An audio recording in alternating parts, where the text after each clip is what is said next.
Who does God save? Is the atonement limited or unlimited? And these are big questions, certainly. I will say this, God is sovereign over salvation. He begins it. And at the same time, we have a responsibility. We have a responsibility to choose Jesus. Here we go. You knew it was coming. I mean, we've been going chapter by chapter in the book of Romans. Last week was Romans 8. So where are we now? Romans 9. And doing Romans 9 in one message is quite the task. So let's dive right in. So Romans 9 is all about God's selection of Israel. And in this process, there were three main patriarchs in the Old Testament: Abraham, Isaac, and Jacob. Abraham was the father of Isaac. Isaac was the father of Jacob. Now, let me jump right to Jacob. In Genesis chapter 28, Jacob sets up camp and rests his head on a stone, which I've always found that fascinating. We have pillows. He had a stone. He falls asleep, somehow manages to fall asleep. And as he is sleeping, he has a vision of a stairway between heaven and earth. And angels are going up and down this stairway, or sometimes ladder, sometimes called Jacob's ladder. And God speaks from the top of the stairway. He gives Jacob the same promise that he had given to Abraham, that this land, that he is your head is resting on a rock. This land is promised to you, and your descendants will be as numerous as the dust of the earth. So here you have this land, and from this land will come many, many, many people. Now, who exactly are the descendants, and why the ladder, why Jacob's ladder, or the stairway as it's sometimes called? Well, the passage is somewhat confusing until we get to John chapter 1. This is why the whole Bible is important, because you could read any part of the text and not have the full picture, right? When you read the Bible in its entirety, you begin to understand the whole story. So in John chapter 1, Nathanael makes a proper claim of Jesus. He says, "You are the Son of God, the King of Israel." And Jesus replies to him, and he references Jacob's ladder in his reply. This is actually John chapter 1, verse 51. And then Jesus said, "I tell you the truth, you all will see heaven open and the angels of God going up and down on the Son of Man, the one who is the stairway between heaven and earth." Jesus is the only link between earth and heaven. What Jesus is saying here is to see heaven opened, follow me. He is the mediator between heaven and earth. He is the center of the universe. Jesus came down Jacob's ladder so that you can go up to heaven. Now, in our last session together, I discussed election and predestination as it is introduced in Romans chapter 8. And we just very briefly covered that before we talked about the importance of prayer, because Romans 8 has both. It says, how the Holy Spirit kind of works in us through our prayers, and then obviously, kind of introduces this idea of election and predestination. Again, those are terms that I'm using. You may use some different terms. That's fine. But then we get to Romans 9. And there's this big question that comes up. What does God's selection of Israel have to do with our salvation, and how does it connect back to Romans 8? Now, we'll expand more on how God accomplishes his plan of salvation and some different viewpoints here in just a moment. But I do want to point out that Romans chapter 9 is one of the most controversial chapters in the entire Bible. So as I'm speaking this, some of you who are watching may go, "Nope, disagree." Fair enough. It's going to be very difficult for me to cover every single possible angle on Romans chapter 9. And I understand why this is such a controversial chapter. But I hope you will see Romans 9 as more beautiful than controversial. That's my goal as you watch this video.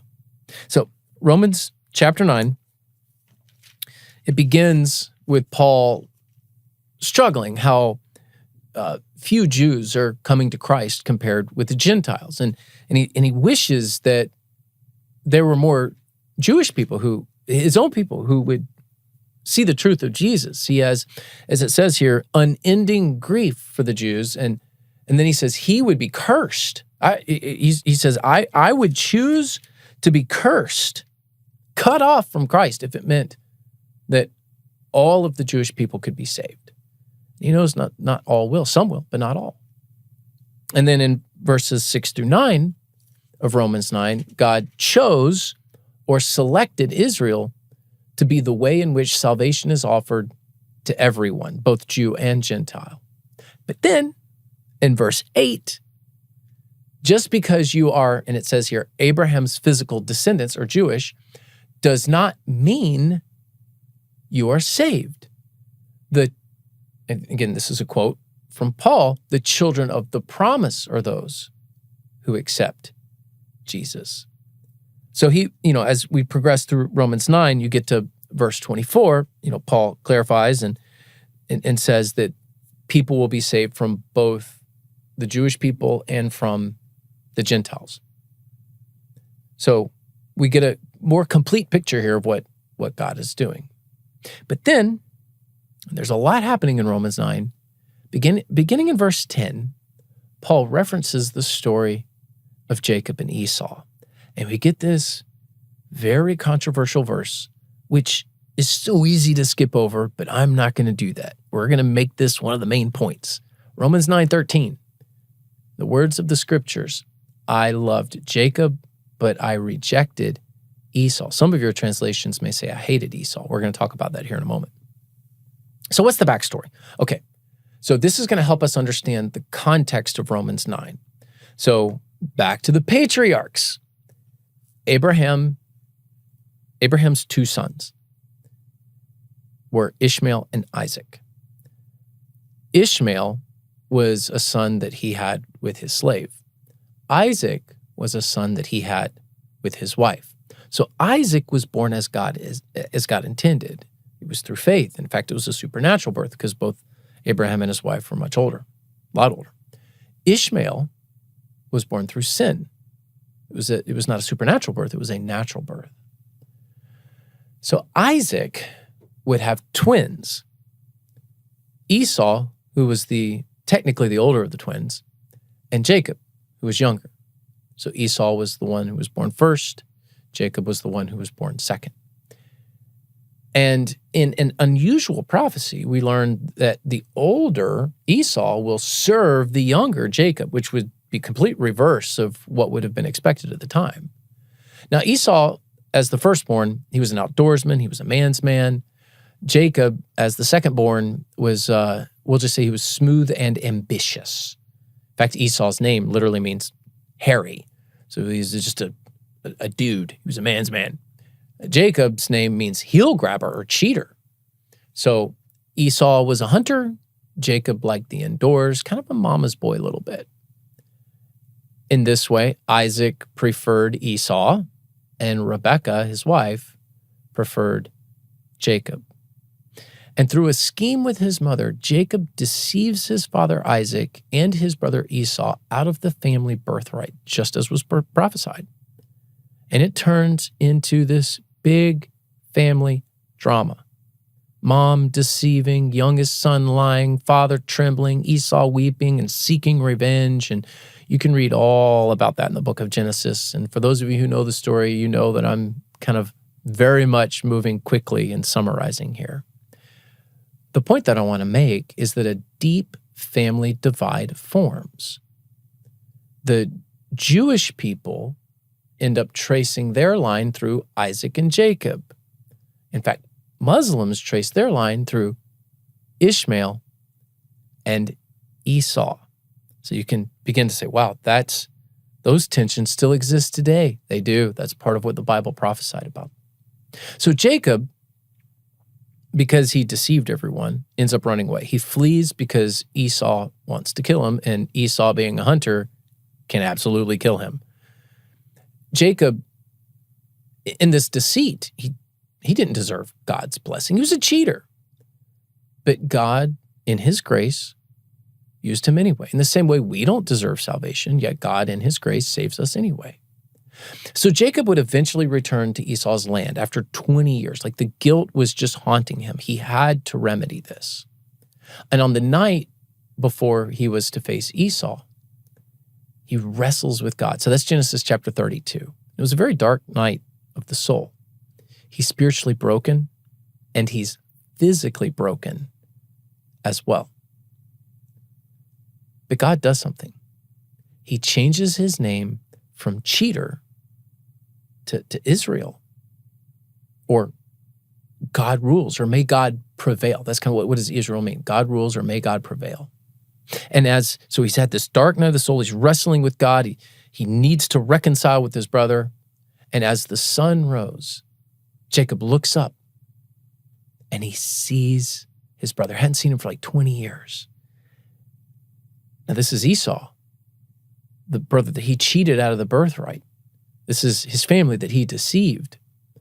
You would think, there's this dramatic moment. What is Esau going to do? Esau had wanted to kill him, but what is going to happen now? Look at Genesis 33. I'm going to read you the first 4 verses here. Then Jacob looked up and saw Esau coming with his 400 men. So he divided the children among Leah, Rachel, and his 2 servant wives. He put the servant wives and their children at the front, Leah and her children next, and Rachel and Joseph last. Then Jacob went on ahead. As he approached his brother, he bowed to the ground 7 times before him. Then Esau ran to meet him and embraced him, threw his arms around his neck and kissed him, and they both wept. Truly a dramatic moment. This is a new Jacob, or Israel now. He's humble. He bows before his brother. You may say, that sounds like true reconciliation. It was. The brothers then go their separate ways. And you may say, well, that sounds like a great story. They actually reconciled. What happened? Well, from Jacob, or Israel, came 12 sons who would represent the 12 tribes of Israel. From Esau came many heirs as well. They were called the Edomites. And then unfortunately, reconciliation would not last. Fast forward 400 years later, the Israelites would be on the move from Egypt, escaping slavery. It was the Edomites who would not let them pass through their land. King Saul and King David would wage wars against the Edomites. The prophets of Amos, Isaiah, Jeremiah, Ezekiel, and Obadiah would condemn Edom for fighting against Israel. Get all the way to the New Testament. King Herod, who ordered the savage murders of babies to slaughter Christ, was half Edomite. He resented Israel, and he was resented by Israel. I love Jacob, but I rejected Esau. Now you're beginning to see the picture here. Now there's something important. I give you all of that backstory, and I realize that was a lot of information to take in. But there's something important here. Paul, in Romans chapter 9, is quoting Malachi. And that's key. So in this phrase, Jacob I loved and Esau I rejected. In this phrase, it's a quote of Malachi, who prophesied centuries after Jacob and Esau. So Paul's looking back on Malachi. Malachi's looking way back on Jacob and Esau. So the truth involves the descendants' histories here. This is not about personal animosity. Some translations read hate, and I get why the translators put that in there, but I think reject is a better term, because this verse is, it's covenantal. It's not emotional. One line was accepted, Jacob's line, Israel, and one line was rejected, Esau.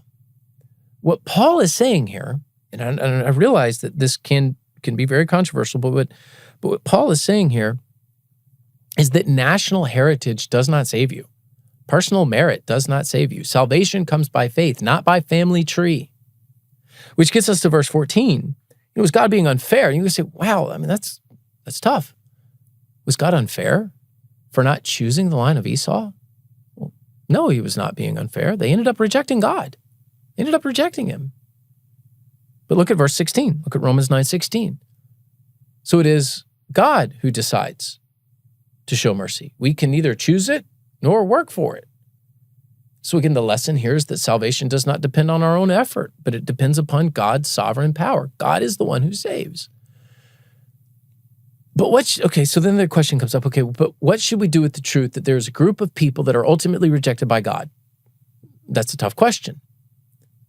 Verse 18 answers it, at least in part. God chooses to show mercy on one group, and he hardens the hearts of others. And Paul then uses the example of Pharaoh. That's in verse 17, that God hardened the heart of Pharaoh.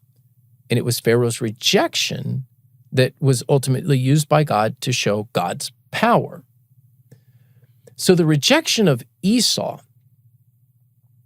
was about a nation corporately, right? So there was one line that was accepted, one line that was rejected. Jacob was accepted, Esau was rejected. The rejection of Esau was about a nation corporately. But in this case of Pharaoh, so it's okay, so this is about a group of people, those that, choose Christ and those that don't. Okay, there's some that make that argument. But then you get to Pharaoh. And in this case, it's not a nation corporately, it's an individual. So there's this case of individual rejection. Did God harden Pharaoh's heart? Yes, it says so in the text. But Exodus if you read the book of Exodus, which is where the story of Pharaoh is located, Exodus repeatedly stresses that Pharaoh also hardened his own heart. So here's the key part. And you say, where are you going with this? Nowhere in the Bible do we find a case where God hardens the heart of someone who is seeking him. So let me simplify this big debate. Can anyone be saved or elect? That's the term we talked about last session. Can anyone be saved or elect? Or is this election limited by God? So is salvation available to all, or is it limited? And that really is kind of the crux of the debate. Now, verse 20, who are we to argue with God? I'm certainly not going to, which is why I'm trying to do the best that I can to give this information in what is a very controversial chapter. Who are we to argue with God? There is the plain reading of the text here, and it's very hard to get around that. But then you get to verse 22, and there's also something that's very plain here. It says in verse 22 that God is patient with his anger. So it seems that there are those who, and it says they're destined for destruction. It seems that those who are destined for destruction have, like Pharaoh, chosen their own path. Now, so you're like, well, can it be both?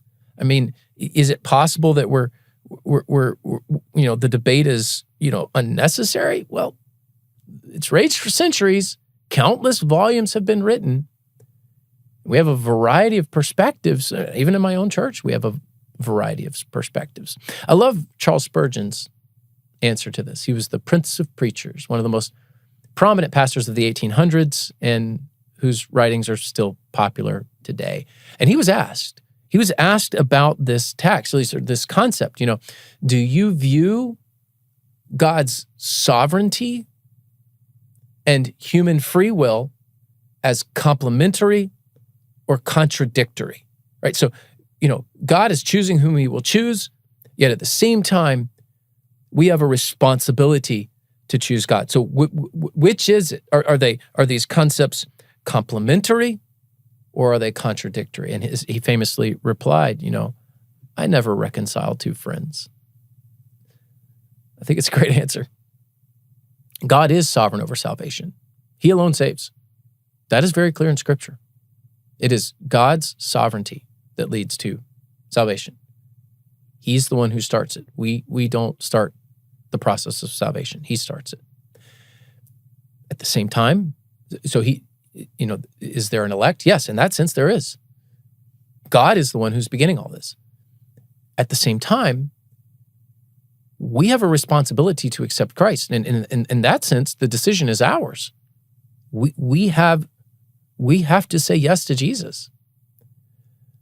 These concepts are not at odds with each other, but that's the big question. How do they connect exactly? Well, our answer awaits in heaven. It's one of these things when we get to heaven, God's going to be like, hey guys, good work, nice try, but you weren't exactly right. So if you're like, wow, Romans 9 is a struggle, and Sam, you sound like you've kind of struggled through this. Yeah, it's a very difficult passage. And you include Romans 8 as well. Romans 8's a beautiful chapter, but it kind of introduces these concepts, and then they're really brought to light in Romans 9. Who are the elect? Who does God save? Is the atonement limited or unlimited? And these are big questions, certainly. I will say this, God is sovereign over salvation. He begins it, and at the same time, we have a responsibility. We have a responsibility to choose Jesus. Let me take you to a famous, well, not a famous story. It's my story. I wish it was famous, but it's not. Let me share favorite. That's not famous. Favorite.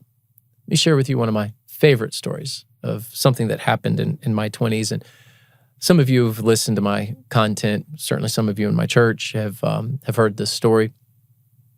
But I love it. I love it. So I bring this to you as we study Romans 9 because it really is the heart of what God wants. So I was working in the corporate world. I was not in ministry, certainly not a pastor at the time. I was in my early 20s and working in Indianapolis, going to a good church there, and I was at a Bible study. I was beginning to get back right with God. A lot of people in their 20s kind of do that, and I'm kind of a typical story there. And it was a winter night. I remember it was a very, it was one of those cold winters in Indianapolis, and I'd made my way to the church, and it was always kind of tough on Mondays because going back to work and all of that stuff, and but I wasn't going to miss Bible study. I never wanted to miss Bible study, so I showed up, and the regular group was there, and we kind of had the church all to ourselves because it's a Monday night. We just sat in the commons area, the foyer area, around a little table, and just discussed God's word. It was a very it was so impactful on my life. At the same time, I don't know that we ever really did anything too deep, but man, that was a good group of guys, and I love meeting with them every Monday night. But this Monday night was different. It was different. We were studying, I forget what book we were studying, what part of the Bible, but there was this vehicle that pulled up under the overhang, and this guy, it was definitely a beater of a vehicle, let me just say that. And the guy that fell out of the car, he was pushed out of the car, he looked about the same as the vehicle looked, pretty well worn. And he gets up, brushes himself off, the car speeds off. And we were like, oh man, somebody, I understand that people drop off donations at the church, but then they're dropping off people, my goodness. And he goes up to the window and kind of peers in the window. We're the only ones in there, doors are locked. And me and the guys were kind of like, what do we do? We figured, well, let's let him in. So we did, and he sat down with us. And he smelled of alcohol, and we could tell that whoever had brought him really just didn't want to deal with him anymore because he was a bit of a mess. And I'll never forget this. We're all sitting around just kind of looking at this guy, wondering like, what do we say? And he points at me. He goes, "You're a preacher. Tell me what to do." Thinking, well, I'm certain I've never preached before in my life. I'm not a preacher, and I have no idea what you should do. So I did what any well-respecting Christian does in those situations. I randomly opened my Bible, and I started reading. And here's what I read from Psalm 88. For my life is full of troubles, and death draws near. I am as good as dead, like a strong man with no strength left. They have left me among the dead, and I lie like a corpse in a grave. I am forgotten, cut off from your care. You have thrown me into the lowest pit. And I'm thinking at this point, man, Psalms are supposed to be encouraging. Like, what on earth? I'm not helping this guy. Into the darkest depths, your anger weighs me down. Your wave after wave have engulfed me. You have driven my friends away by making me repulsive to them. I am in a trap with no way of escape. And you can see where this is going. I am just reading directly from Psalm 88.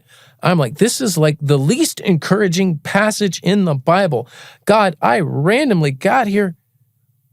What are you doing? And I look up this guy, tears like flowing down his face. And he's like, that's what I need. I need Jesus. And I'm like, I don't see Jesus in Psalm 88, but he was. Jesus was. Oh man, I will never forget that night. Buddy was this guy's name. That was his nickname. We walked him into the sanctuary. He accepted Christ that night. He started attending the church. It's a huge success story. Why the story? Why the connection to Romans 9? Here's the connection. Frankly, and I'm just going to be real with you guys, wherever you fall on the spectrum of God's sovereignty and salvation and soteriology, which is the study of salvation, reformed or not reformed, all the controversies that are there, wherever you fall on that spectrum, there are a lot of people like Buddy that need to hear from you. Was Buddy elect? Well, according to the Bible, he was. Did Buddy need to make a decision to follow Jesus? Yes, according to the Bible, he did. You just need to be receptive to the work of God and get out there and share your faith. Or if you haven't received Jesus, you need to do that. You need to do it right now. You know, the world would have looked at somebody like Buddy and would have said his life was a complete waste, but his life was not a waste. Not for Jesus. Everyone is valuable to Jesus. And God honored Buddy's messy journey. He honored that. And he will do the same for you. Claim the promise of salvation. 2 Corinthians 6:2. Indeed, the right time is now. Today is the day of salvation.